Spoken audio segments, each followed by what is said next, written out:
Yang kedua, ini perjanjian dalam bahasa Indonesia ya.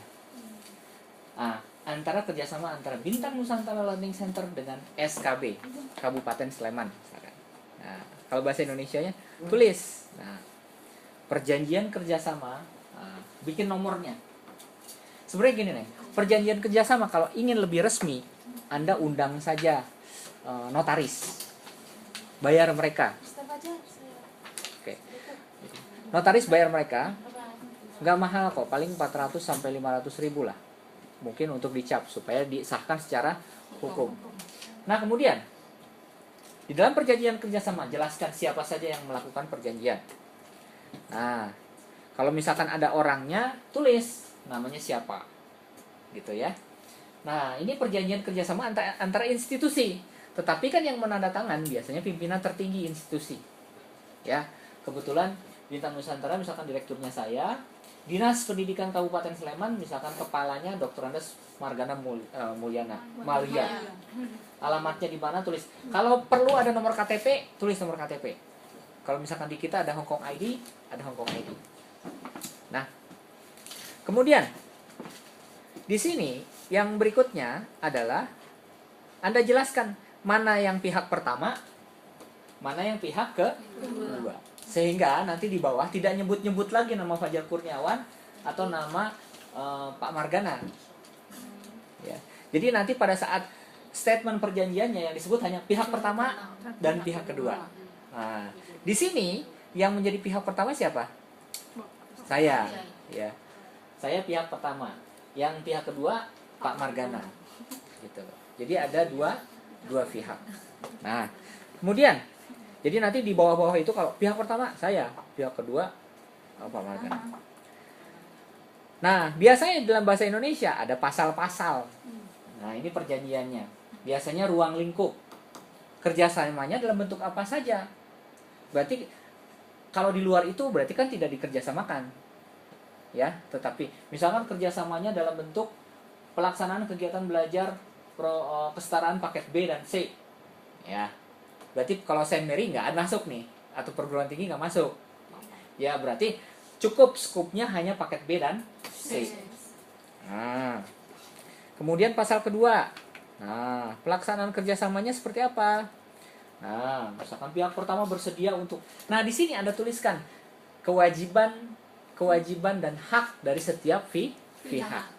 Kewajiban pihak pertama apa saja, haknya apa saja, gitu.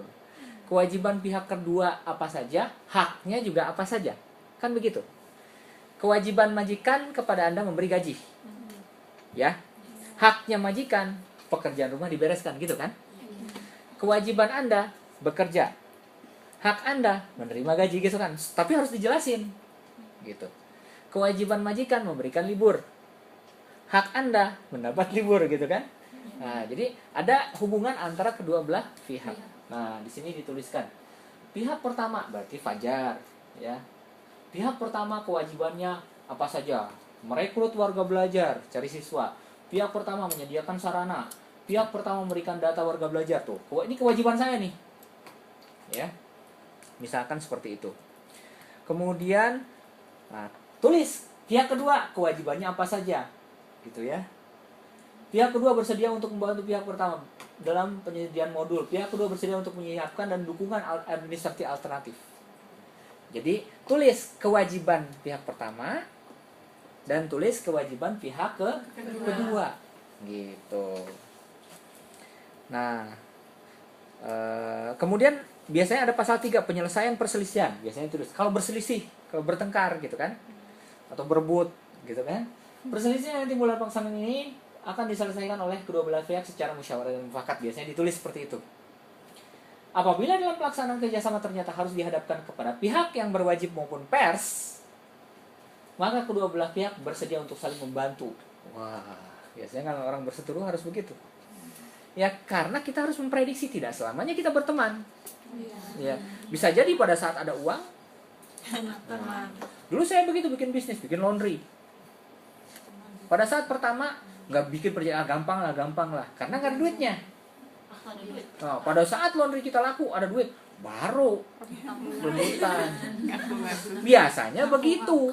Sebelum ada duit gampang, tetapi pada saat ada duit orang bisa berubah 180 derajat, Neng. Nah, makanya apapun kondisinya yang melibatkan uang harus ada perjanjian kerjasama. Apakah orang pinjam atau tidak, sehingga Anda bisa menuntut. Gitu. Saya pernah membantu anak BMI untuk menuntut ke kepolisian di Hong Kong. Jadi ada penipuan 20.000. Untung dia pegang surat perjanjian. Akhirnya saya bilang, lapor ke polisi, kasih surat perjanjiannya. Apa yang terjadi? Yang bersangkutan tidak bisa pulang dari Hong Kong, ditahan di imigrasi karena ada surat perjanjian itu. Biarin aja, nggak mungkin dia nggak pulang-pulang, gitu. Akhirnya sampai pada suatu saat yang bersangkutan pulang, ditahan di imigrasi, dipanggil. Dia bisa keluar ke Hong Kong asal ada surat penandatanganan dari yang melaporkan. Akhirnya apa? Saya bilang jangan mau. Kamu tanda tangan setelah kamu terima uang. Gitu. Akhirnya tadi 20.000. Bukan. Akhirnya mau bayar 16.000. Gimana 16.000? Ya udah. Daripada enggak. Nah, makanya saya ajarkan, kalau Anda meminjamkan uang lebih dari 2.000, bikin surat perjanjian. Ya. Bikin surat perjanjian. Nah, ini namanya perselisihan. Sehingga Anda punya bukti untuk kemudian perubahan isi kerjasama. Kerjasama ini kadang-kadang nggak selamanya, bisa 5 tahun, bisa 3 tahun. Berarti kalau udah lewat 3 tahun, nggak kerjasama lagi dong. Kan udah tertulis seperti itu. Ya. Nah, biasanya orang memperpanjang perjanjiannya. Ya. Nah, ini perubahan isi kerja. Nah, makanya di sini ditetapkan surat perjanjian waktunya itu berapa lama? Kalau 2 tahun, berarti setelah itu perjanjian baru. Biasanya orang kalau berhubungan dengan uang akan merubah, oh naikin dong, gitu kan. Nah, surat perjanjian berlaku sesuai dengan kesepakatan kedua belah pihak. Sepanjang kita sepakat mau diterusin, ya terusin aja gitu. Kalau tidak ya udah selesai. Nah, biasanya ada aturan tambahan, dan terakhir adalah penutup. Nah, biasanya ini tanda tangan. Kalau di Indonesia biasanya pakai materai. Ingat, Fajar Kurniawan menerima kopian di mana materainya yang di sini. Jadi si Pak Margana materainya di sini kan. Ngetik. Nah, inilah yang saya terima. Yang diterima oleh Pak Margana adalah kopian di mana materainya saya yang tanda tangan di sini. Jangan terbalik. Gitu. Jadi yang saya terima adalah yang ada tanda tangan materai di sini, gitu. Yang Pak Margana terima adalah yang ada tanda tangan materai di sini. Jangan terbalik. Masa saya tanda tangan saya sendiri, saya bawa sendiri. Nah, inilah yang disebut dengan perjanjian kerja sama.